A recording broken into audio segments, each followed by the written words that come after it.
Hello friends, welcome to my channel. This is CA Rakhi Agarwal. Today's topic is related to amendment in Schedule 3, जो कि amendment apply हो रहा है for the financial year 21-22. पहले ये amendment आया था और ये amendment के साथ साथ कारों में भी changes है, जिसका वीडियो मैंने बना दिया था, आपको मैं डिस्क्रिप्शन बॉक्स में उसका लिंक दे दूंगी। ये आज का जो टॉपिक मैंने बनाया है वो अमेंडमेंट इन शेड्यूल 3 से रिलेटेड है। क्या क्या अमेंडमेंट आए हैं इन शेड्यूल 3 उससे रिलेटेड है इन द फाइनेंशियल स्टेटमेंट। तो ये जो अमेंडमेंट है ये आने वाला था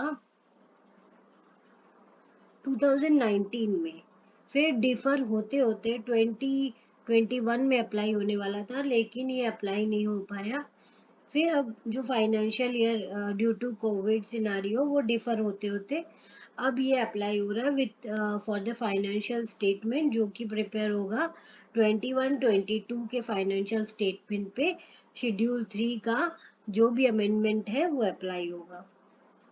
तो जो भी फाइनेंशियल स्टेटमेंट जो भी कंपनीज प्रिपेयर करेगी फ्रॉम 1 अप्रैल 21 टू 31 मार्च 2022, उस पे ये अमेंडमेंट्स अप्लाई होंगे। सो MCA इशूड नोटिफिकेशन, जो कि आया था नोटिफिकेशन, ये डेटेड ऑन 24 मार्च को आया था, 24 March 2021 to amend schedule 3 to the companies act 2013 read with rule 2014 and कारों में भी रूल 2014 टू इनहांस। ये अमेंडमेंट किस लिए आया है? ये अमेंडमेंट आने का पर्पस यही है कि जितना हो सके आप अपने फाइनेंशियल स्टेटमेंट में डिस्क्लोजर दीजिए। जितना ज़्यादा आप डिस्क्लोजर देंगे उतना ट्रांसपेरेंसी मेंटेन होगा, और जितना ट्रांसपेरेंसी मेंटेन होगा उतना ज़्यादा इन्वेस्टर्स और शेयर होल्डर्स और जो भी अदर पार्टी है जो कि उस कंपनी फाइनेंशियल स्टेटमेंट को देख के कंपनी पे इन्वेस्ट करती है, उनके लिए हेल्पफुल रहेगा और गवर्नमेंट के लिए भी हेल्पफुल रहेगा, इनकम टैक्स डिपार्टमेंट के लिए भी हेल्पफुल रहेगा। इसीलिए गवर्नमेंट ने ये डिस्क्लोजर को और भी इन्हांस कर दिया है, और भी बहुत ज़्यादा इन्हांस कर दिया है कि फाइनेंशियल स्टेटमेंट में ट्रांसपेरेंसी बढ़ जाए, आ सके और भी ज़्यादा ट्रांसपेरेंट हो जाए फाइनेंशियल स्टेटमेंट, कि जो देखे उनको समझ में आए प्रॉपरली कि क्या क्या हुआ है।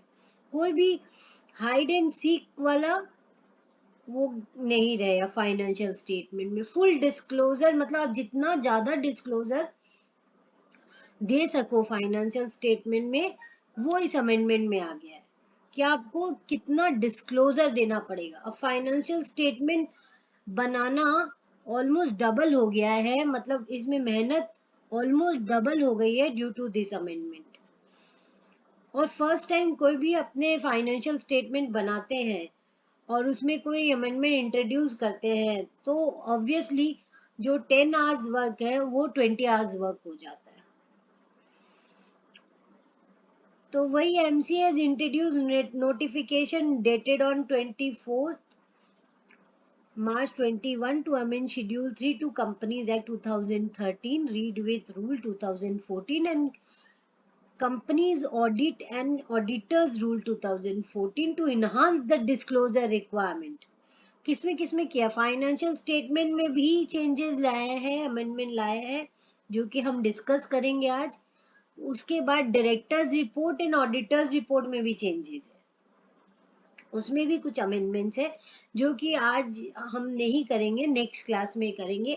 आज हम सिर्फ फाइनेंशियल स्टेटमेंट शेड्यूल 3 का ही डिस्क्लोजर करेंगे। और कारो रिपोर्ट तो मैंने पहले ही उसका अमेंडमेंट का अपलोड कर दिया था, उसका मैं डिस्क्रिप्शन बॉक्स में लिंक दे दूंगी। And become effective for the, ये जो अमेंडमेंट है इफेक्टिव है for the financial statement which is prepared for the period 1 April 21 to 31 March 2022।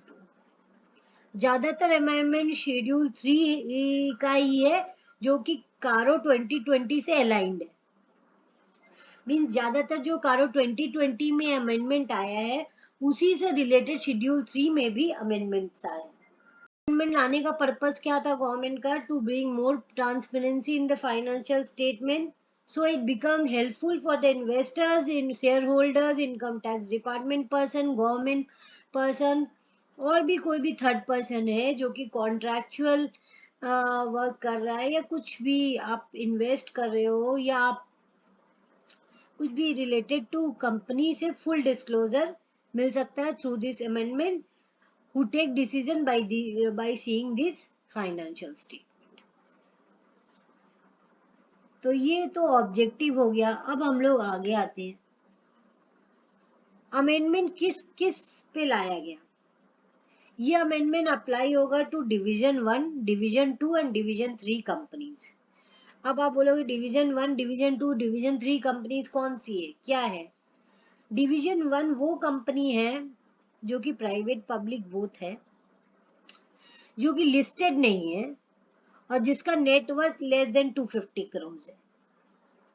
और जो एनबीएफसी कंपनीज तो है जिसपे वो एनबीएफसी कंपनी जिसपे अकाउंटिंग स्टैंडर्ड जो ओल्ड गैप के हिसाब से वो अप्लाई होता है। मतलब सीधा सा बात है, डिवीजन 1 वो कंपनी है जिसपे इंड एस अप्लाई नहीं होता है, उसपे ओल्ड अकाउंटिंग स्टैंडर्ड अप्लाई होता है। मतलब जो previous Indian accounting standard as per generally accepted accounting principles है, वो वाला अकाउंटिंग स्टैंडर्ड जो अप्लाई होता है, वो कंपनीज डिवीजन 1 कंपनी। डिवीजन 2 है जिसका नेटवर्थ क्राइटेरिया 250 करोड़ से ज्यादा है, जो लिस्टेड है, नॉन लिस्टेड भी है, नेटवर्थ क्राइटेरिया 250 करोड़ से ज्यादा है, पब्लिक प्राइवेट सब। कहने का मतलब है जिस कंपनीज में इंड एस अप्लाई होता है वो डिवीजन 2 कंपनीज, और डिवीजन 3 एनबीएफसी कंपनीज है जिसपे इंड एस लगता है। जो भी जिस एनबीएफसी कंपनीज पे इंड एस अप्लाई होता है, इंडियन अकाउंटिंग स्टैंडर्ड 2015, वो डिवीजन 3। डिवीजन 2 जो इंड एस बेस्ड कंपनी है, डिवीजन 3 जो एनबीएफसी कंपनीज है, और डिवीजन 1 जो कि अकाउंटिंग स्टैंडर्ड फॉलो करती है, वो सब कंपनीज है। सो ये हो गया डिविजन्स का। तो अमेंडमेंट सभी तीनों कंपनीज पे है, डिवीजन 1, डिवीजन 2, डिवीजन 3, तीनों पे अमेंडमेंट आया है। अब स्टार्ट करते हैं अपना अमेंडमेंट। अमेंडमेंट नंबर 1 क्या है? अमेंडमेंट नंबर 1 पहले क्या था, बिफोर दिस अमेंडमेंट अपने फाइनेंशियल स्टेटमेंट प्रिपेयर करते थे ना, तो उसमें राउंडिंग ऑफ मैंडेटरी नहीं था। राउंडिंग ऑफ जरूरी नहीं था कि आप करो नहीं करो, पर after this amendment rounding off is mandatory. Rounding off income, total income is mandatory. ये सभी डिवीजन 1 मीन्स जो प्रीवियस अकाउंटिंग स्टैंडर्ड है उस पे भी, और डिवीजन 2 जो इंडेक्स बेस्ड कंपनीज है उस पे भी, सभी पे अप्लाई होता है ये अमेंडमेंट, और ये मैंडेटरी कर दिया गया है। पहले तो ऑप्शनल था कि आप करो नहीं करो जरूरी नहीं है, पर अब मैंडेटरी कर दिया गया। Before amendment rounding off figures in the financial statement means before amendment rounding of figures is in the financial statement is optional, but after amendment for the financial year 21-22 it becomes mandatory। Mandatory कर दिया गया rounding off. अब क्या बोला mandatory में? Total क्या क्या criteria इसका? टोटल इनकम अगर लेस देन 100 करोड़ है आपका, तो आप राउंडिंग ऑफ करो टू द नियरेस्ट 100,000 lakhs और मिलियंस देयर ऑफ। और अगर मोर देन 100 करोड़ है तो नियरेस्ट लैक्स, मिलियंस और करोड़ में आप डेसिमल कर दो। सो टोटल इनकम क्या कंसीडर किया जाता है? Total income is considered instead of total turnover for rounding off purpose. Turnover के जगह हम लोग टोटल इनकम चेक करेंगे, criteria for rounding off purpose both for accounting standard and end S following companies. मतलब दोनों पे ही, डिवीजन 1, डिवीजन 2 जो कि इंड एस फॉलो करती है और अकाउंटिंग स्टैंडर्ड फॉलो करती है, एंड इंड एस फॉलो करती है, दोनों के लिए। तो ये पहला अमेंडमेंट था, rounding off is mandatory. Second amendment क्या था? Disclosures of promoter share holding in the notes to accounts.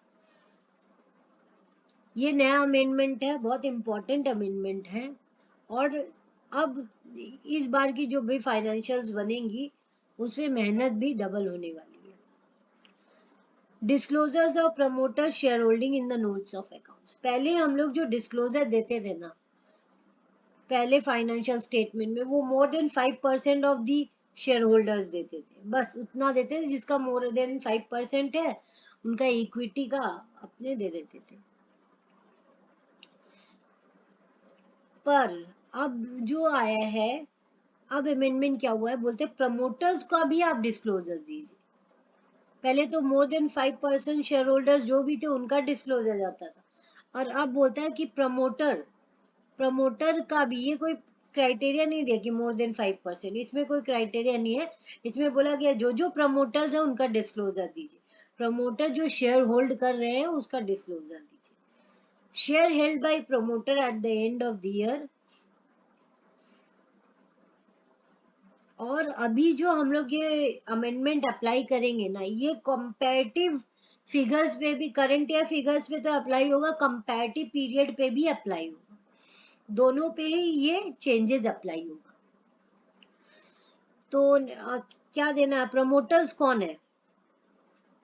Promoters जो वो पर्सन है जिसका नाम प्रोस्पेक्टस में लिखा रहता है इन, और जो MGT 7 जो फाइल करती है ना कंपनी, उसमें भी उनका नाम लिखा रहता है, whose name is written in the prospectus or is identified by the company in the annual return. As per section 269 of the act, promoter means a person whose name is written in the prospectus or is identified by the company in the annual return. और कौन promoter है? पहले तो उनका नाम prospectus में लिखा रहता है, और वो जो भी MGT 7 में जो फाइल होती है एनुअल रिटर्न में, उनका उसमें भी उनका नाम जाता है, वो प्रमोटर्स, आपको वहां से मिल जाएगा प्रमोटर कौन है। और प्रमोटर्स कौन है? Who has control over the affairs of the company directly और indirectly, whether as a share holder और डायरेक्टर अदर। जो अफेयर्स कंपनी के अफेयर्स को कंट्रोल कर रहे हैं डायरेक्टली या indirectly, whether as a share holder बन के या डायरेक्टर बन के, तो वो भी प्रमोटर्स है। वो तो आप चेक करेंगे ही जब ऑडिट करेंगे। तो in accordance with whose advice or direction or instruction the board of directors of the accustomed to act, मतलब जिन प्रमोटर्स की एडवाइस से डायरेक्टर्स और बोर्ड ऑफ डायरेक्टर काम करते हैं वो भी प्रमोटर्स होते हैं। सो ये जो अमेंडमेंट है ना, disclosures of promoter share holding, ये सभी टाइप ऑफ कंपनीज पे अप्लाई है। जो इंडियन अकाउंटिंग स्टैंडर्ड फॉलो करती है प्रीवियस गैप के हिसाब से उन पे भी, इंडेस के हिसाब से भी, और NBFC कंपनीज, ये अमेंडमेंट तीनों डिविजन्स पे अप्लाई इक्वली अप्लाई होगा।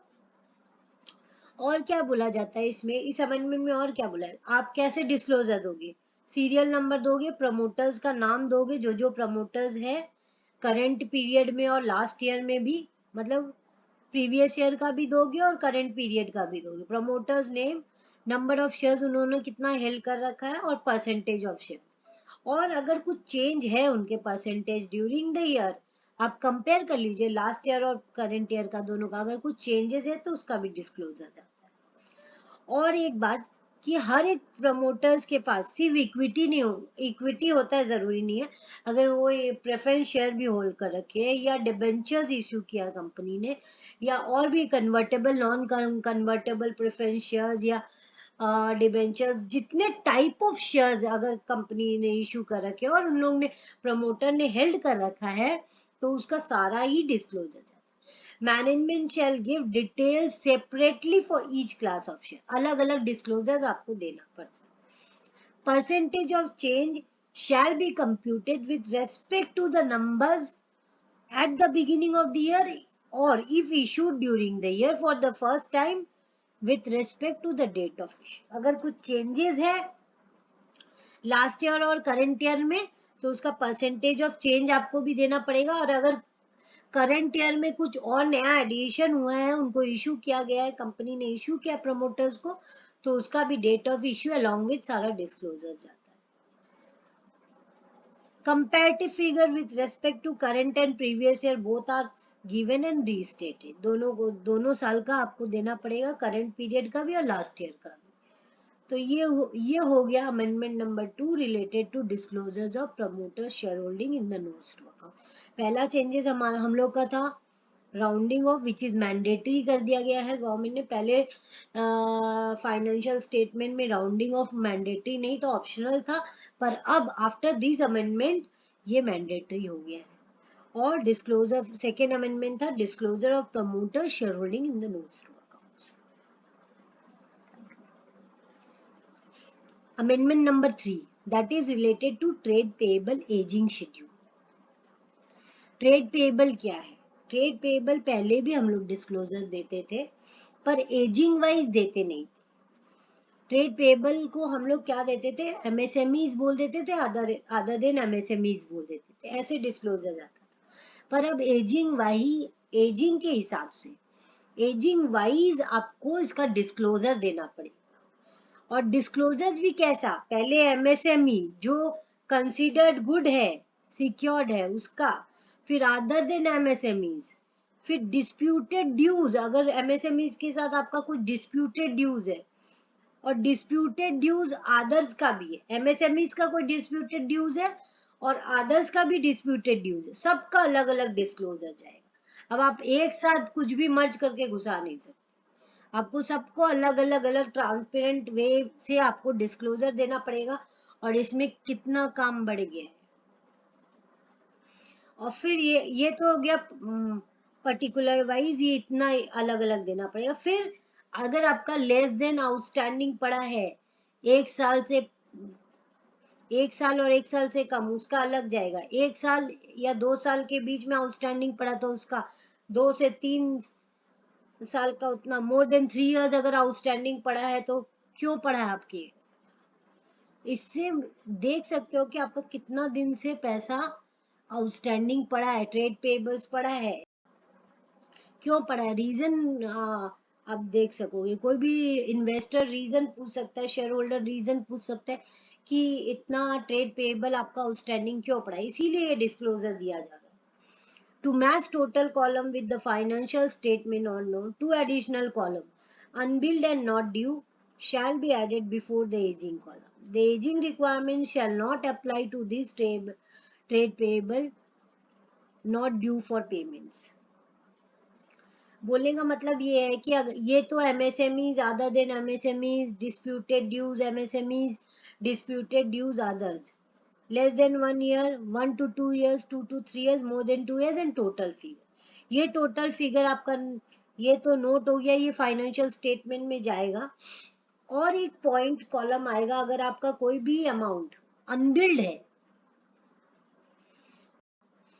ट्रेड या अनबिल्ड एंड नॉट ड्यू है. सपोज आपने कुछ परचेज किया पर आपने उसका बिलिंग नहीं करवाया और उसका पेमेंट कर दिया, तो अनबिल्ड है, बाद में उसका बिल बना, आफ्टर प्रिपरेशन में ऑफ दी, या ट्रांजैक्शन डेट के बाद में कोई बिल बना, या फाइनेंशियल स्टेटमेंट का 31 मार्च के बाद कोई बिल बना, तो उसका भी प्रॉपर डिस्क्लोजर जाएगा. तो if due date is not specified then disclosure needs to be prepared from. अगर ड्यू डेट आपका नहीं पता, सपोज आपका ड्यू डेट होता है कोई भी पेमेंट करने का 45 days, credit period is 45 days. अगर उससे ज्यादा हो रहा है और आपको, या तो ज्यादा हो रहा है तो आप बताइए किस लिए कितना ज्यादा है, और अगर ज्यादा नहीं है, आपको पता ही नहीं है due date, without due date ही आपने परचेस कर लिया है, क्रेडिट पीरियड पता नहीं है, तो आप मान लीजिएगा ट्रांजैक्शन डेट जिस दिन आपने परचेज किया है, transaction date shall be the due date if not specified. Transaction date shall be the date on which liability is recognized. जिस दिन आपने वो liability books में लिखी है उसी दिन से आपका transaction date माना जाएगा as per accounting standards. If due date is changed or invoice is revised, अगर आपका invoice में due date कुछ और है तब then due date shall be considered from the original due date or revised due date as agreed. अगर आपका billing, आपके बुक्स में जो ड्यू डेट है और आपके इनवॉइस में ड्यू डेट चेंज हुआ है या रिवाइज किया गया है, तो ओरिजिनल ड्यू डेट और रिवाइज ड्यू डेट वो terms and condition buyer and seller जो डिसाइड करेंगे उसके हिसाब से माना जाए। तो ये हो गया ट्रेड पेएबल का डिस्क्लोजर। इसमें आउटस्टैंडिंग आपका बहुत चेक करना पड़ेगा कि लेस देन 1 ईयर कितना है, 1 to 2 to 3 year, more than 3 years. और फिर अनबिल्ड का भी देखना पड़ेगा कि कितना बिल नहीं बना है जिसका कि आप लोग ने पेमेंट इन एडवांस कर दिया है। तो ये outstanding for the following period from the due date of payment, या तो गुड्स रिसीव्ड हो गया, पेमेंट नहीं किया गया, गुड तो आपने मंगवा लिया पर बिल नहीं बनवाया, ऐसा भी डिस्क्लोजर होता है। या कुछ डिस्प्यूटेड है आपका कि आपका पैसा आप दे ही नहीं रहे हो। Amendment number 4 that is trade रिसीवल ageing schedule, debtors, जिसको हम लोग डेटर्स भी बोलते हैं। Previously in the financial statement क्या था, डेटर्स का हम लोग क्या डिस्क्लोजर देते थे, more than 6 months, less than 6 months. Debtors था secured good, unsecured good, considered good और अनसिक्योर्ड और सिक्योर्ड, ऐसे हम लोग डिस्क्लोजर दे देते थे। पर आफ्टर दिस अमेंडमेंट देखिए कितना डिस्क्लोजर आ गया। अनडिस्प्यूटेड ट्रेड रिसीवेबल्स, जो अनडिस्प्यूटेड है मतलब कंसिडर्ड गुड है, सिक्योर्ड और अनसिक्योर्ड टोटल करके आप अलग अलग दीजिए, उसका टोटल कर लीजिए। Undisputed trade receivable considered goods both secured and unsecured, उसका डिस्क्लोजर। फिर undisputed trade receivable which have significant increase in credit risk or doubtful, जो कि doubtful है। आप लोग को तो एनपीए का प्रोविजन पता है, डाउटफुल लॉस, ये सब एनबीएफसीज के प्रोविजंस है। अगर जो भी आपका ट्रेडर डेटर्स है कंसीडर डाउटफुल है कि आपको लग रहा है कि ये डाउटफुल है तो उसको अलग से दिखाइए, और आपको लग रहा है कि ये गुड है, सिक्योर्ड है, तो उसको अलग से दिखाइए। Disputed trade receivable considered goods, जो कोई डिस्प्यूट चल रहा है जिसपे, उसको अलग दिखाइए। जो कि disputed trade receivable which have significant increase in credit risk और डाउटफुल, जो डाउटफुल है उसको अलग से दिखाइए। Undisputed trade receivable credit impaired और अलाउंस फॉर डाउटफुल, और मतलब 3 तरह का है। दैट इज ट्रेड रिसीवेबल जो कि अनडिस्प्यूटेड है, वो कंसीडर्ड गुड्स। ट्रेड रिसीवेबल जो कि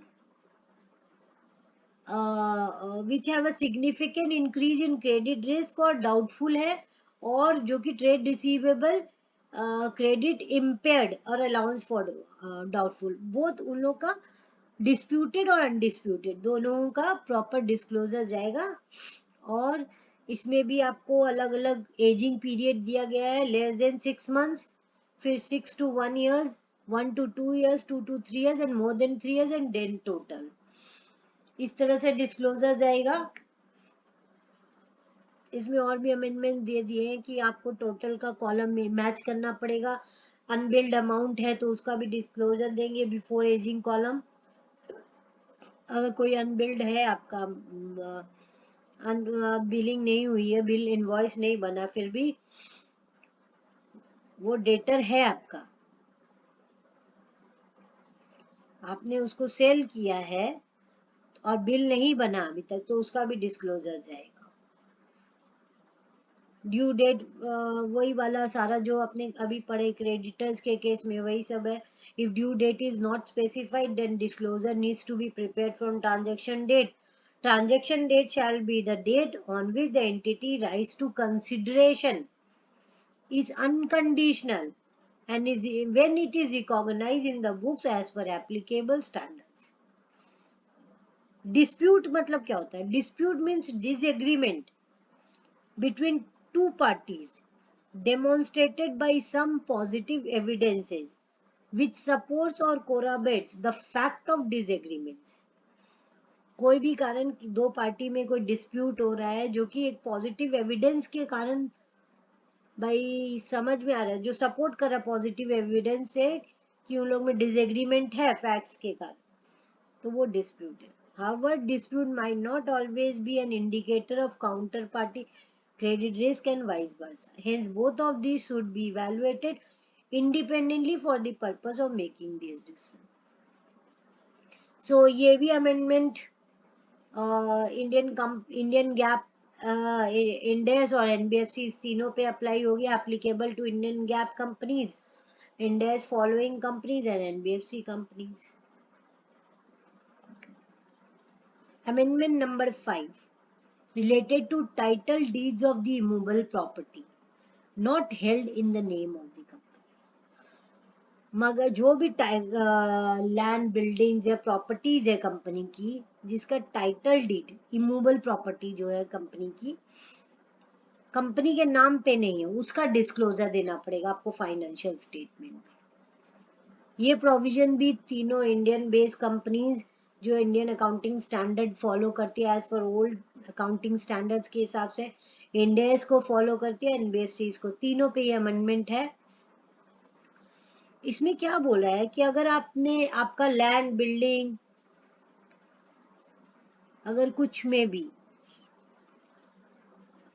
कंपनी का टाइटल डीड लैंड और बिल्डिंग कंपनी के नाम पे नहीं है और किसी अदर पर्सन्स के नेम पे है, जैसे कि डायरेक्टर्स हो गए, डायरेक्टर्स के रिलेटिव हो गए, या managing director, whole time director, या किसी और के नाम, प्रमोटर्स के नाम पे है पर कंपनी के नाम पे नहीं, तो उसका आप दीजिए डिस्क्लोजर फाइनेंशियल स्टेटमेंट में. कंपनी शैल प्रोवाइड, पूरा डिटेल जाएगा, company shall provide details of all immovable property other than property where the company is a lessee and the lease agreement are duly executed in favor of the lease. Lease पे जो कि कोई property लिया हुआ ना उसका इसमें disclosure नहीं जाएगा, लेकिन जो फ्री होल्ड प्रॉपर्टी है जो कि कंपनी की है पर कंपनी के नाम पे नहीं है उसका whose title deeds are not held in the name of the company and where such immovable property is jointly held with others. Details others means any other person other than company. Details are required to be given to the extent of the company's share. कितना company का share है उस property में उसका पूरा detail दीजिए. तो applicable to Indian GAAP Ind AS and NBFC companies. Relevant line of item in the balance sheet, क्या क्या आइटम्स हो सकता है?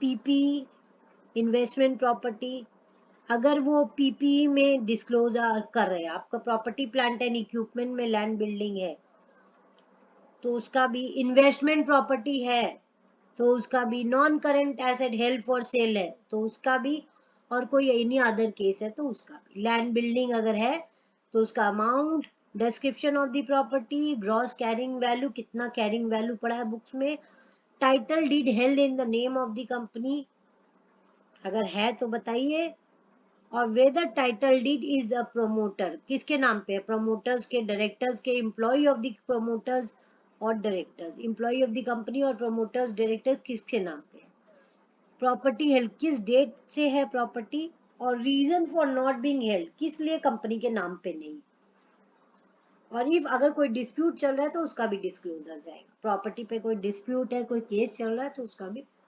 डिस्क्लोजर जाएगा. अब अमेंडमेंट नंबर 6 क्या बोल रहा है, वैल्यूएशन बाय रजिस्टर्ड वैल्यू. ये भी बहुत इंपॉर्टेंट है, नया आया है. अगर पहले क्या था, पीपीई को आपको रीवैल्यूड कराने के लिए ना, अगर कोई भी रीवैल्यूएशन हो रहा है प्रॉपर्टी प्लांट एंड इक्विपमेंट में तो आपको रजिस्टर्ड वैल्यूअर से कराने का दरकार नहीं था, पर अब आफ्टर दिस अमेंडमेंट ये मैंडेटरी कर दिया गया कि रजिस्टर्ड वैल्यूअर का ही वैल्यूएशन रिपोर्ट होना चाहिए अगर कंपनी रीवैल्यू करा रही है अपनी प्रॉपर्टी प्लांट एंड इक्विपमेंट. तो where the company has revalued its property plant and equipment, company और रीवैल्यूएट करवाई है तो उसको डिस्क्लोज करिए आप बैलेंस शीट में, फाइनेंशियल स्टेटमेंट में, as to whether the revaluation is based on valuation by registered value, कि आपने रजिस्टर्ड वैल्यूअर से ही करवाई है. Give the proper disclosure in the financial statement if you the company has made any revaluation. सब पे apply है, accounting standards पे भी, ओल्ड गैप के हिसाब से, इंडेस और एनबीएफसी सब पे. और एनबीएफसीज और एनडीएस पे क्या बोला गया है कि अगर आप रीवैल्यू करवा रहे हो तो fair value of investment property, revaluation of its property plant and equipment और रीवैल्यूएशन ऑफ इंटेंजिबल एसेट। सबका अगर किसी का भी रीवैल्यूएशन हो रहा है तो fair value of investment property का भी होगा, अगर इन्वेस्टमेंट प्रॉपर्टी है उसका भी रीवैल्यूएशन होगा तो डिस्क्लोजर दीजिए। प्रॉपर्टी प्लांट आरओयू एसेट है, लीज एसेट है अगर, तो उसका भी रिवैल्यूएशन हुआ तो डिस्क्लोजर इंटेंजिबल से। Where the company has revalued its property, plant and equipment, the company shall disclose as to whether the revaluation is based on the valuation by registered value as defined under Rule 2 of the company, that is registered value or valuation rule 2017. And also the revaluation is also on, not only on PPE but also in investment property, ROU assets and intangible assets. If any valuation is done by the company, it will mandatory for the company that valuation is done by registered valuer only. So that is the amendment number 6. So company need to give the disclosure in the financial statement. Now comes amendment number 7, that is disclosure on loans, advances to the directors, KMPs and related parties.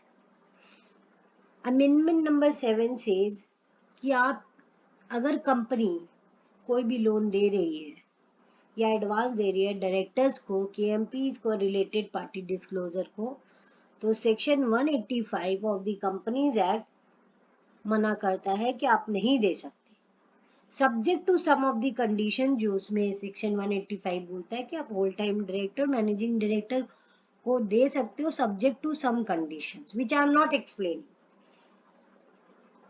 उस conditions को आप अगर fulfil करोगे तो आप loan दे सकते हो directors को या केएमपीज को, रिलेटेड पार्टीज को, मेनली डायरेक्टर्स को आप दे सकते हो कि नहीं।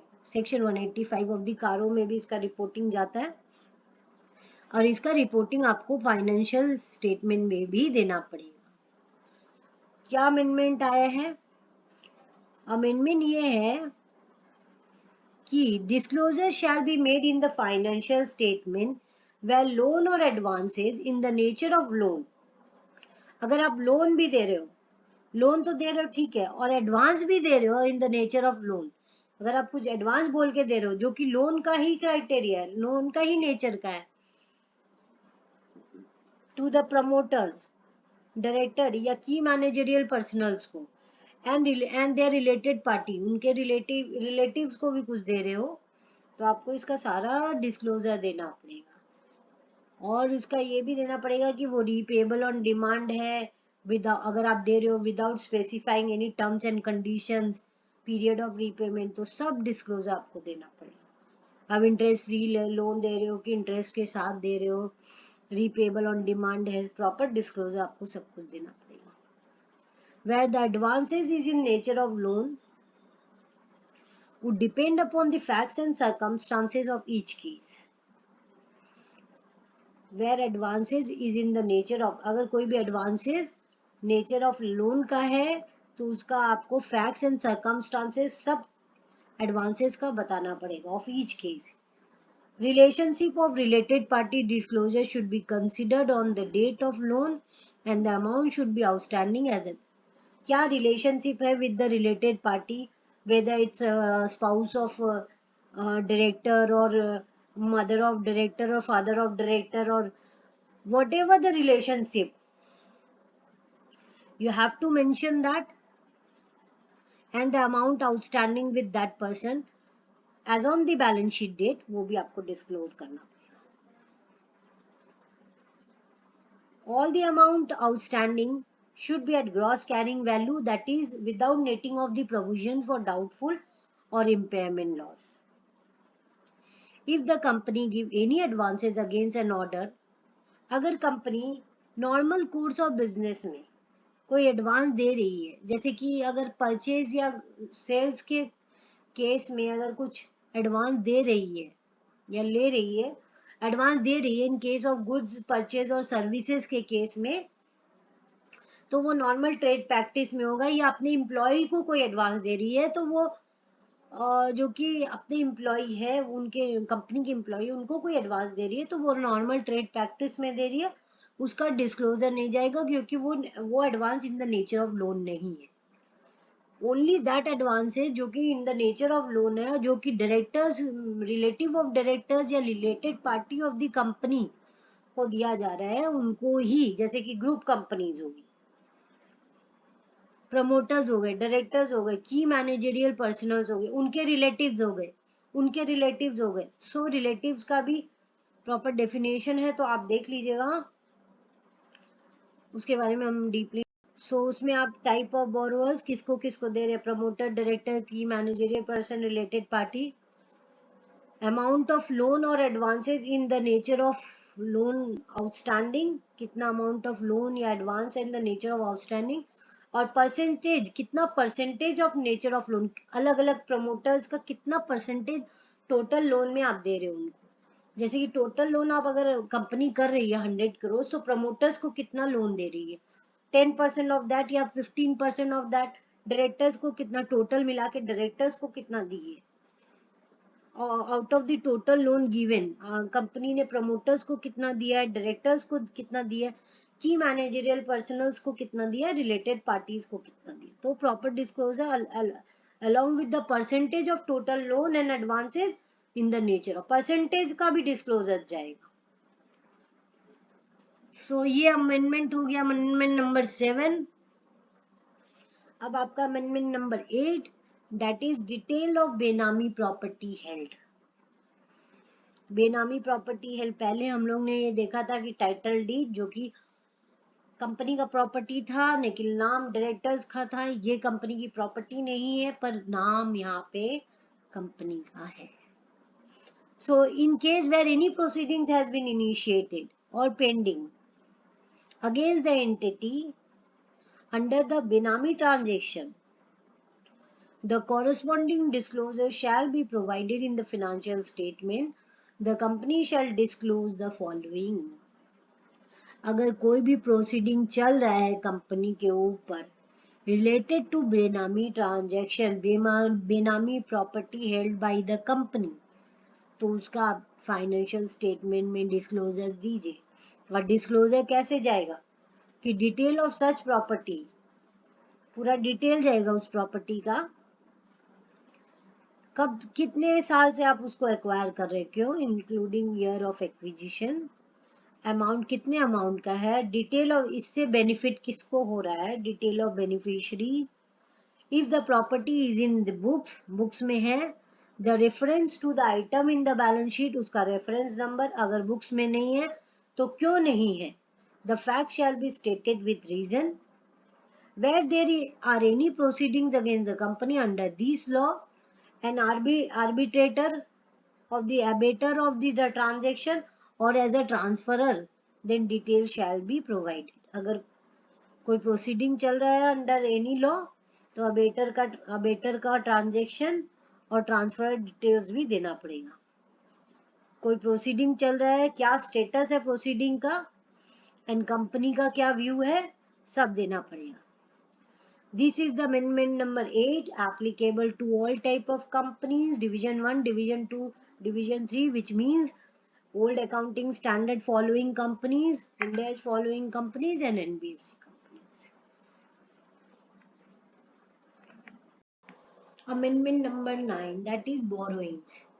अगर कंपनी कुछ बोरो कर रही है from the bank and financial institution on the basis of the security of current asset, current asset को सिक्योर करके, हाइपोथिकेट करके, अगर कंपनी कुछ बैंक और फाइनेंशियल इंस्टीट्यूशन से बोरो कर रही है, और जो बोरोइंग्स है, और कंपनी जो है बोरो करती है वर्किंग कैपिटल अपना, या बैंक ओडी या क्रेडिट लिमिट, तो उनको, कंपनी को बैंक्स में या फाइनेंशियल इंस्टीट्यूशन में क्वार्टरली स्टेटमेंट या हाफ ईयरली स्टेटमेंट जमा करना पड़ता है, रिटर्न जमा करना पड़ता है अपने करंट एसेट्स का। वो जो जमा करता है बैंक में करंट क्वार्टरली रिटर्न या स्टेटमेंट, वो आपके बुक्स ऑफ कंपनी के बुक्स ऑफ अकाउंट से मैच करना चाहिए, रिकंसाइल होना चाहिए। अगर रिकंसाइल नहीं होता है तो वो उसका रीजन आपको डिस्क्लोज करना पड़ेगा। तो where quarterly return or statement of current asset filed by the company with bank or financial institution, वो agreement are in agreement with books of accounts, जो आपके बुक्स ऑफ अकाउंट्स है उसके साथ मैच करना चाहिए। अगर नहीं होता है तो please give the reconciliation and reason for discrepancy shall be disclose in the financial state. आपको उसका रीजन भी बताना पड़ेगा और रिकंसिलिएशन भी देना पड़ेगा कि बुक्स के साथ आपका रिटर्न जो आपने जमा किया है बैंक में या फाइनेंशियल इंस्टीट्यूशन में वो मैच क्यों नहीं कर। Company should give disclosure in case the borrowings have been availed based on the security of current assets and of other companies entities within the same group.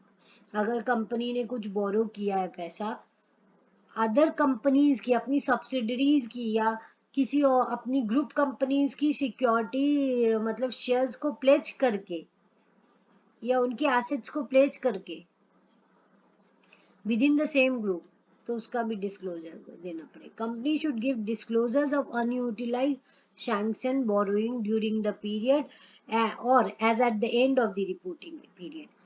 कितना आपका limit sanction हुआ है, उसमें से कितना आपका अनयूटिलाइज्ड अमाउंट है, उसका आपको रिपोर्टिंग देना पड़ेगा। बोरोइंग कितना अनयूटिलाइज है जो कि सैंक्शन हो गया है पर अनयूटिलाइज्ड है ड्यूरिंग द पीरियड और as at the end of the reporting, please give the disclosure. Company has to give the disclosure. Disclosure shall be made if the company has borrowings कर रहा है during any point of time of the year, मतलब किसी साल के कोई भी time आपने बोरोइंग किया है तो उसका डिस्क्लोजर दीजिए। Both funded and non funded based credit facility should be disclose. Fund based borrowing है या नॉन फंड बेस्ड बोरोइंग्स है, सारा आपको डिस्क्लोजर देना पड़ेगा in the financial statement. This amendment is also applicable to all type of companies like those who are following Indian accounting standard based on old generally accepted principles and those who are following Ind AS and those NBFC based companies. So सभी पे ये amendment equally apply होगा। Then comes amendment number 10, that is willful defaulter।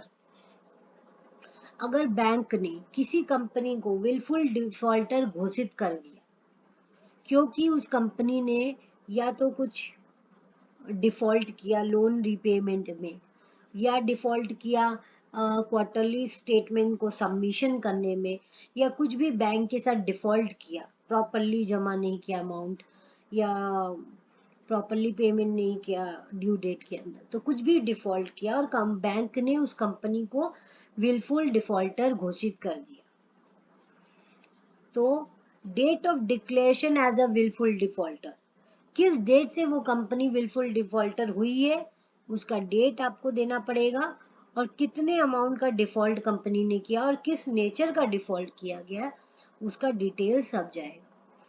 तो where a company is declared wilful defaulter by any bank or financial institution or not only bank or financial institution or any other lender, कोई दूसरा lender भी है जिसे company ने कुछ बोरो किया था और उसको रिपे नहीं किया या टाइमली सबमिट नहीं किया कोई भी डॉक्यूमेंट्स और उसने उसको कंपनी को विलफुल डिफॉल्टर घोषित कर दिया गया, तो date of declaration as a wilful defaulter and detail of default, कितना का डिफॉल्ट हुआ है, amount and nature of default shall be disclose in the financial statement. Wilful defaulter मतलब क्या होता है, means a person or an issue who or which is categorized as a willful defaulter by bank or financial institution or consortium thereof in accordance with the guidelines on willful defaulter issued by RBI। जो guidelines है RBI ने issue की है wilful defaulter के case में, उस guidelines को देखना पड़ेगा, तो उस गाइडलाइंस के हिसाब से जो भी विलफुल डिफॉल्टर है उनको ही विलफुल डिफॉल्टर। लेंडर कौन है? जो कि बैंक, फाइनेंशियल इंस्टीट्यूशन जिनका अमाउंट ड्यू है, जिनको इनको कंपनी को पेमेंट करना था, वो है लेंडर्स, जिन्होंने कंपनी को पैसे दिए थे for their working capital requirement or for any other purpose. They have taken loan from the bank, the company who has taken loan from the bank, and the bank has given money to the company, तो वो lender थी. Date of approval of the financial statement shall also be considered for. Date of approval किस लिए है? क्योंकि हम लोग ने एक क्लॉज पढ़ा है कि अगर लॉन्ग टर्म शॉर्ट टर्म के ब्रीच ऑफ लोन कोविनेंट, जो कि बोलता है इंडेस 1 में कि अगर कुछ ब्रीच ऑफ लोन कोविनेंट होता है before the date of approval of the financial statement, और बैंक अप्रूव कर देता है कि ठीक है, हम फाइनेंशियल स्टेटमेंट जब तक आप अप्रूव नहीं करोगे आपको लॉन्ग टर्म, मतलब आपसे हम लोग डिमांड नहीं करेंगे मनी, तो उसको आप लॉन्ग टर्म दिखा सकते हो, नहीं तो आपको करंट में ही दिखाना, और नॉन करंट दिखा सकते हो, नहीं तो आपको करंट में ही दिखाना. Date of approval of the financial statement shall also be considered for this clause. इस क्लॉज के लिए date of approval of the financial statement भी देखना पड़ेगा. ये एप्लीकेबल है to Indian based companies, Ind AS and NBFC companies. So this is the amendment number 10, that is willful defaulter. Now comes amendment number 11, relationship with stock of companies. Stock of companies means MCA has immensely, means more than 7-8 lakhs last 2-3 years had made a stock of companies. MCA has, due to non-compliances, they had made lots of companies to be stock of companies. So if the company has made any transaction with the stock of companies under section 248 of the Companies Act 2013 or section 560 of the Companies Act 1956, the company shall disclose the following details. अगर company ने कोई भी transaction किया है stock of companies के साथ, तो उनको प्रॉपर डिस्क्लोजर देना पड़ेगा फाइनेंशियल स्टेटमेंट में. क्या देना पड़ेगा? और पहले तो कंपनी चेक करेगी, ऑडिटर चेक करेगा कि कौन कौन सी कंपनी स्टॉक ऑफ कंपनीज है. वो आपको कहाँ से मिलेगा? कंपनी मास्टर डाटा से मिल जाएगा. कंपनी मास्टर डाटा में आप चेक करोगे तो स्टॉक ऑफ कंपनीज मिल जाएगा कि वो स्टॉक ऑफ है कि एक्टिव है. सो जो जो स्टॉक ऑफ कंपनीज है उनकी नाम बताना पड़ेगा. फिर उनके साथ कंपनी ने क्या ट्रांजेक्शन किया है, उनके साथ कोई इन्वेस्टमेंट किया है या उनके साथ कोई रिसीवेबल्स, अगर वो कंपनी का डेटर्स है या क्रेडिटर्स है, या वो कंपनी इस कंपनी की शेयर्स को हेल्ड कर रखी है, या कोई भी आउटस्टैंडिंग बैलेंस उस कंपनी के साथ कोई भी पावना या देना है, तो उसका प्रॉपर डिस्क्लोजर जाएगा, whether in the form of investment, whether in the form of receivables, payables or in any other form. तो सारा डिस्क्लोजर आपको देना पड़ेगा. अगर आपके साथ कोई भी ट्रांजैक्शन कंपनी ने किया है स्टॉक ऑफ कंपनीज के साथ, तो उसका डिस्क्लोजर, कितना अमाउंट आउटस्टैंडिंग है वो भी देना पड़ेगा, और कंपनी का क्या रिलेशनशिप है with the stock of companies वो भी देना पड़ेगा. अगर आपका स्टॉक ऑफ कंपनीज का बैलेंस नील है, आउटस्टैंडिंग बैलेंस कुछ नहीं है, तो उसका डिस्क्लोजर का दरकार नहीं, बिकॉज यहाँ तो बोला गया है कि आउटस्टैंडिंग बैलेंस है तभी आपको डिस्क्लोजर देना. अगर आउटस्टैंडिंग बैलेंस 0 है तब आपको स्टॉक ऑफ कंपनीज के साथ कोई डिस्क्लोजर देने का दरकार नहीं. Last year and current year का बैलेंस दोनों का ही देना पड़ेगा. कुछ भी आउटस्टैंडिंग बैलेंस करंट ईयर और प्रीवियस ईयर दोनों का ही डिस्क्लोज, दोनों साल का ही देना पड़ेगा. और आपको कंपनी मास्टर डाटा देखना पड़ेगा फॉर स्टॉक ऑफ कंपनीज. और ये अमेंडमेंट एप्लीकेबल है टू ऑल टाइप ऑफ, जैसे कि division 1, division 2 and division 3 companies, that is Indian GAAP, Indian generally accepted principles following companies, Ind AS following companies and NBFC.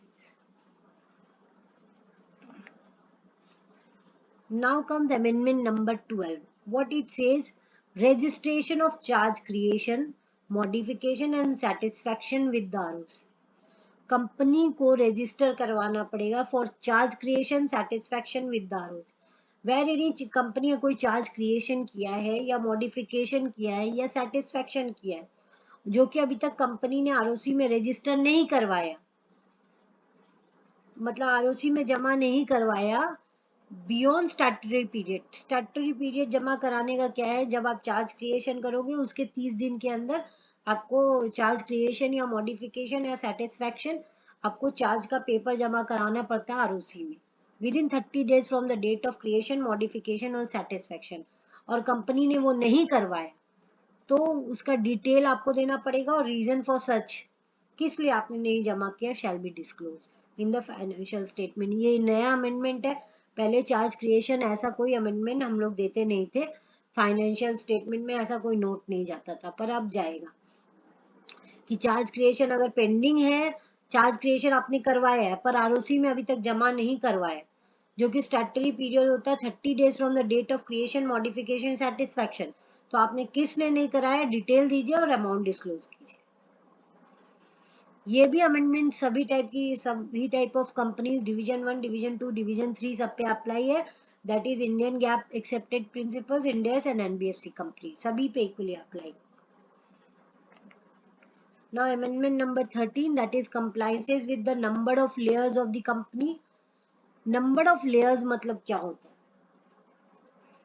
अगर company invest करती है तो कितने लेयर्स पे कर सकती है?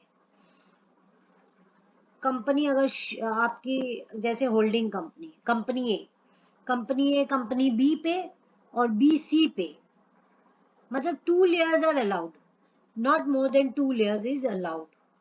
2 लेयर तक कर सकती है पर उसके बाद नहीं कर सकती. अगर इक्वल, मतलब इक्वल लेवल इक्वल है, जैसे कि ABCD लेवल सेम होना चाहिए, उसमें कर सकती है. लेकिन अगर सेकेंड लेयर में, सेकेंड से थर्ड लेयर हो जाता है कि ए अगर इन्वेस्ट करिए B में और B इन्वेस्ट करिए C में और C इन्वेस्ट करिए D में, तो C और इन्वेस्ट नहीं कर सकती D में. मतलब आप A में इन्वेस्ट कर रहे हो, B में, B C में या A से C में, तो सेकेंड लेयर तक अलाउड है, C से D में अलाउड नहीं. Where the company has not complied with the number of layers prescribed under clause 87 of section 2 of the act, read with companies restriction on the number of layers rule 2000. अगर आपने कुछ layers का restriction को comply नहीं किया है, आपने invest कर दिया मोर देन 2 लेयर्स, तो डिस्क्लोज कीजिए किस पे किया है. CIN number of the companies beyond the specified layer, layers के बाहर में आपने किस पे इन्वेस्ट किया है, रिलेशनशिप एंड एक्सटेंड, कितना परसेंटेज होल्ड किया हो उस कंपनी का, in the downstream company shall be disclosed. तो अगर आपने 2 लेयर से ज्यादा का होल्डिंग सब्सिडरी रिलेशनशिप बना रखा है तो प्लीज डिस्क्लोज कीजिए. Applicable to all Indian companies, Ind AS and NBFC companies. Then amendment number 14, that is related to intangible assets under development aging criteria. मतलब इंटेंजेबल एसेट्स का भी आपको, इंटेंजेबल एसेट अंडर डेवलपमेंट जो कि प्रोसेस ऑफ डेवलपमेंट में है, उसका भी एजिंग क्राइटेरिया और शेड्यूल्स, पीरियड सब देना पड़ेगा आपको. इंटेंजेबल एसेट्स, कोई भी कॉपीराइट, गुडविल, कोई भी इंटेंजेबल एसेट्स अंडर डेवलपमेंट है तो कितना अमाउंट अंडर डेवलपमेंट है, कितने पीरियड, फॉर द पीरियड और उसका टोटल. जैसे प्रोजेक्ट अगर प्रोसेस में है तो उसका कितना टाइम लगेगा आपका, लेस देन 1 ईयर से प्रोसेस में है, 1 to 2 years, 2 to more than 3 years, पूरा डिस्क्लोजर जाएगा. अगर प्रोजेक्ट को टेम्परेरी सस्पेंड कर दिया गया है तो 1 साल के लिए किया गया है, 2 साल के लिए किया गया, 3 साल के लिए किया, मोर देन 3 years, सबका डिस्क्लोजर जाएगा. उसका अमाउंट ऑफ इंटेंजेबल्स कितना अमाउंट है, 1 साल का, 2 साल का, 3 साल का, कितना अमाउंट है सबका, कितना, उसका disclosure should be given for every project. हर एक प्रोजेक्ट के लिए डिस्क्लोजर सेपरेटली जाएगा. Total amount in the notes and amount presented in the should tally, जो भी अमाउंट नोट में और फाइनेंशियल स्टेटमेंट में टैली करना चाहिए. Ageing of intangible assets under development should be determined from the date of its initial recognition to the balance sheet. जो asset under development है वो डिटरमाइन कैसे होगा, जब हम लोग ने इनिशियली रिकॉग्नाइज किया था बैलेंस शीट में, उस पीरियड से हम लोग एजिंग को कैलकुलेट करेंगे. Classification needs to be evaluate, हर एक रिपोर्टिंग पीरियड पे क्लासिफिकेशन को इवैल्यूएट किया जाएगा कि लेस देन 1 ईयर है कि 2 ईयर है कि 3 ईयर है कि मोर देन है. उसको हर ईच पीरियड में रीवैल्यूड किया जाएगा, इवैल्यूएट किया जाएगा. Any change in the status during the reporting period और any time after the end of the reporting period will not change the classification of asset project for above disclosure purpose. This amendment is equally applicable to all Indian GAAP companies, Ind AS and NBFC companies. Now amendment number 14 continue. It वो amount में था ये to be completed in periods, कि आप कितने period में complete कर लोगे प्रोजेक्ट को, कितना टाइम में कंप्लीट करोगे. प्रोजेक्ट 1 को 1 साल में कंप्लीट हो जाएगा कि 1 से 2 साल लगेगा, 2 से 3 साल लगेगा या 3 से ज्यादा साल भी लग सकता है. तो उसका डिस्क्लोजर दीजिए, प्रोजेक्ट वाइज दीजिए. हर एक प्रोजेक्ट को अलग अलग डिस्क्लोजर देना पड़ेगा.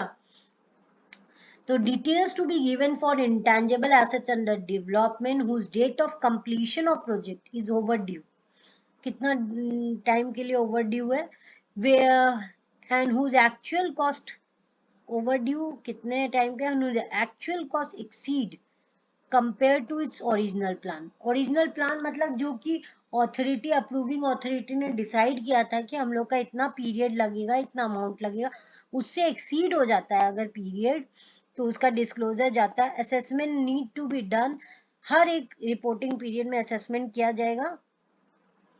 और original plan means plan which is approved by the relevant approving authority and on the basis of which project implementation and percentage of completion, कितना प्रोजेक्ट कंप्लीट हो गया उसी के बेस पे देखा जाएगा, is evaluate. Revision in plan और change in plan shall be, अगर कुछ भी प्लान में रिवाइज होता है, कुछ किया जाता है चेंज, तो उसको हम लोग फ्रेश प्लान की तरह ही ट्रीट करेंगे. इमटेरियल प्रोजेक्ट, अगर कोई भी प्रोजेक्ट इतना मटेरियल नहीं है तो उसको हम लोग एक साथ मिला के भी दिखा सकते. कैन बी एग्रीगेटली डिस्क्लोज, उसको सेपरेटली डिस्क्लोज करने का दरकार नहीं. Project which has been suspended shall be, अगर कोई भी प्रोजेक्ट चलते चलते सस्पेंड हो गया है तो उसको सेपरेटली डिस्क्लोज करना पड़ेगा. This amendment is also applicable to all type of companies, that is Indian GAAP, Ind AS and NBFC companies.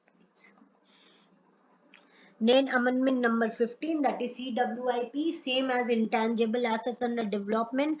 अगर कोई भी प्रोजेक्ट अंडर प्रोसेस में है या टेम्पररी सस्पेंडेड है तो उसका डिस्क्लोजर दीजिए अमाउंट में और पीरियड में. जो हम लोग ने पहले इंटेंजिबल एसेट्स में देखा था वही डिस्क्लोजर यहाँ पे भी है. CWIP में भी schedules to be completed and what are the period amount of the CWIP for the period, कितने पीरियड के लिए. अब एनालिटिकल रेशियोज डिस्क्लोजर, और पहले ये एकदम नया डिस्क्लोजर है अमेंडमेंट नंबर 16. पहले हम लोग रेशियोज नहीं देते थे फाइनेंशियल स्टेटमेंट में, पर इस बार अमेंडमेंट के बाद रेशियोज भी देना पड़ेगा आपको. और सभी टाइप ऑफ कंपनी, जो Indian company Indian accounting standard previous gaps के हिसाब से फॉलो करें, उनको भी ये देना पड़ेगा, इंडेक्स को भी देना पड़ेगा, एनबीएफसी को. Current ratio, debt equity ratio, debt service coverage ratio, return on equity ratio, inventory turnover ratio, trade receivables, trade payables, net capital turnover. पहले ये सब रेशियो सिर्फ एनबीएफसी कंपनीज में जो कंप्लाइंसेस करते थे हम लोग आरबीआई का, उसमें ही जाता था.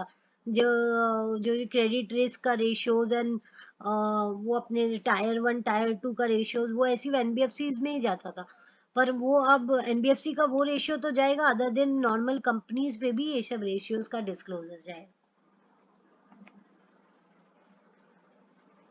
और अगर कुछ चेंज होता है, explanation shall be provided for any change in the ratio by more than 25% as compared to the preceding year.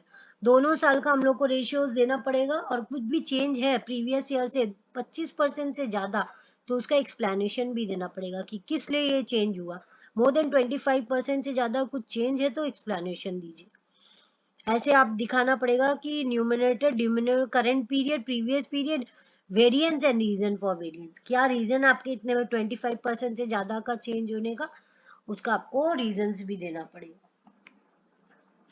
अब अमेंडमेंट नंबर 16 के बाद amendment number 17, that is scheme of arrangement, where any scheme of arrangement has been approved by a competent authority in terms of section 230 to 37 of the Companies Act, the company shall disclose the effect of the scheme of arrangement have been accounted for books and the scheme of arrangement with accounting standard.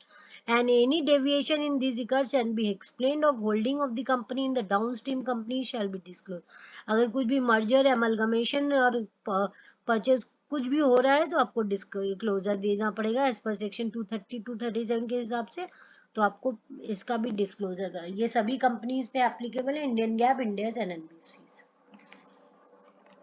Amendment number 18, that is utilisation of borrowed fund and share premium. अगर आपके पास कुछ borrowed fund है और share premium है तो आपको उसका utilisation कैसे कर रहे हो। अगर आपने कुछ बोरो किया है फंड, वो आपने अपने नाम से लिया है पर आप दे रहे हो, उसका अल्टीमेट बेनिफिशियरी कोई और है, थर्ड पर्सन है। कंपनी ने लोन लिया या एडवांस लिया टू एनी अदर पर्सन और entity including foreign with understanding that the intermediary shall lend or invest in ultimate beneficiaries। अब lend या invest करने के लिए to the other persons या प्रोवाइड गारंटी दिया है, कोई अल्टीमेट थर्ड पार्टी बन के किसी को गारंटी दिया है जिसका बेनिफिट कोई और ultimate beneficiary is another person, तो उसका भी डिस्क्लोजर जाएगा आपको। या कंपनी थर्ड पार्टी बोल के या किसी अल्टीमेट बेनिफिशियरी बन के कोई पैसा रिसीव किया गया है तो उसका यूटिलाइजेशन कैसे किया गया है उसका भी डिस्क्लोजर जाएगा। तो उसका डिस्क्लोजर डेट जाएगा, अमाउंट जाएगा, फंड एडवांस और लोन गिवन और invested in the intermediaries with complete details of each intermediaries, party wise जाएगा।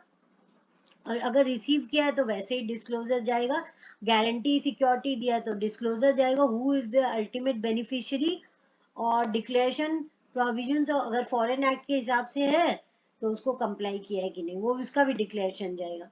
और ये एप्लीकेबल है to all type of companies, India's GAAP, Indian based companies and NBFC company. Now amendment number 19, that is all these. अब जो भी amendment आएंगे सब profit and loss से रिलेटेड है। वो अभी हम लोग ने सब बैलेंस शीट रिलेटेड अमेंडमेंट पढ़े थे, अब प्रॉफिट एंड लॉस अकाउंट से रिलेटेड अमेंडमेंट्स है, जैसे कि अनडिस्क्लोज इनकम। ये एप्लीकेबल है to all type of companies, division 1, division 2, division 3। And अगर कोई भी कंपनी अनडिस्क्लोज इनकम है जो कि स्क्रूटनी सर्च इनकम टैक्स के हिसाब से अगर पकड़ा गया तो कंपनी को उसको डिस्क्लोज करना पड़ेगा इन द फाइनेंशियल स्टेटमेंट। अगर कोई भी ट्रांजैक्शन है या तो खुद से करे या इनकम टैक्स वाले करेंगे, बताएंगे तब, या खुद से सरेंडर करके करे या disclose as income tax during the year of tax of assessment. The company shall give details of any transaction not recorded in the books, जो कि उन्होंने बुक्स में रिकॉर्ड नहीं किया था पर खुद से सरेंडर कर दिया, जो कि अनडिस्क्लोज इनकम या disclose by the income tax authority at the time of search seizure और any other survey by the income tax act और any other provisions of the income tax act. तो company को ये disclose करना पड़ेगा unless there is an immunity for disclosure under, कोई immunity मिल जाए तो बात अलग है, नहीं तो आपको डिस्क्लोज करना पड़ेगा। The company shall also state whether the previously unrecorded income and related assessment have been properly recorded in the। Company को ये भी बोला कि मेरा अगर कोई प्रीवियसली अनडिस्क्लोज इनकम है या अनरिकॉर्डेड, मैंने उसको भी प्रॉपरली बुक्स में दिखा दिया है।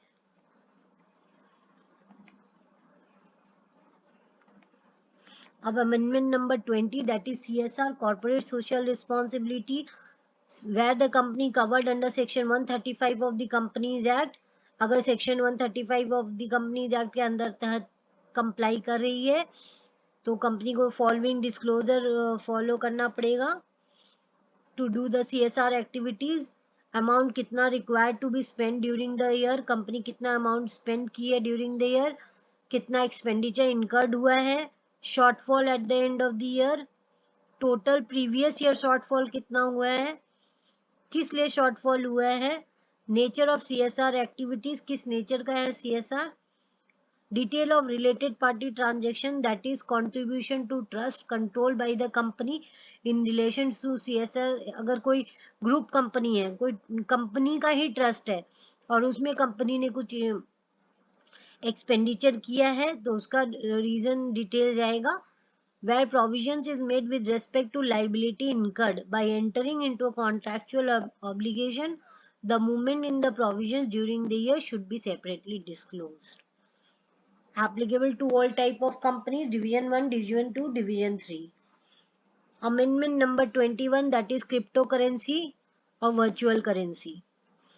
ये एकदम नया अमेंडमेंट है और इसका बहुत सारा एप्लीकेशन है जो कि अभी तक बहुत सारे एप्लीकेशन फाइनेंशियल स्टेटमेंट में नहीं होते थे पर अब होते हैं। अगर कंपनी ने कुछ इन्वेस्ट किया या ट्रेड किया है क्रिप्टो करेंसी के साथ ड्यूरिंग द फाइनेंशियल ईयर, उसको भी डिस्क्लोज करना है। Profit and loss on the transaction involving, profit loss किया, कुछ परचेज सेल किया तो उसका प्रॉफिट एंड लॉस बुक कीजिए।